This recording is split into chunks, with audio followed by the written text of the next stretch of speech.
বসে আছি সেই সন্ধ্যা থেকে, এখন রাত প্রায় 2টা, কিন্তু যার জন্য এত আয়োজন তারই আসার নাম নেই। বাসর রাতে সব মেয়েই হাজারো স্বপ্ন নিয়ে ঢুকে, কিন্তু আমার ব্যাপারটি ভিন্ন। মেনে নিবে তো, নাকি সারা জীবন মরে মরে বাঁচতে হবে আমাকে? আমি রোদেলা।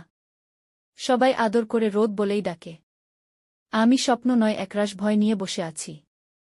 মনে একটাই প্রশ্ন ঘুরে বেড়াচ্ছে, শুভ্র ভাইয়া আমায় বরার আহমেদ শুভ্র, আমার স্বামী। কয়েক ঘন্টা আগেও যাকে ভাইয়া বলে ডেকেছি, মুহূর্তেই যেন সব উলটপালট হয়ে গেল। কাল এইচএসসি পরীক্ষা শেষ হল, আর আজই বিয়ের পিঁড়িতে বসতে হল। 2 বোনকে একসাথে বিদায় করলেন বাবা মা। কি এমন দোষ করেছিলাম? পরিবারের ছোট মেয়ে আমি, তাই আমার ভাগে আদরটাও বেশিই ছিল, সাথে ছিল সীমাহীন স্বপ্ন। দরজা লাগানোর শব্দ পেলাম, হয়তো উনি এসেছেন। অপেক্ষার প্রহর কাটিয়ে অবশেষে তার আগমন ঘটল। আমি নিজেকে মানসিকভাবে প্রস্তুত করার চেষ্টা করছি, কারণ আমি জানি এখন যা হবে তা হয়তো কোনো মেয়ের জন্যই প্রত্যাশিত নয়।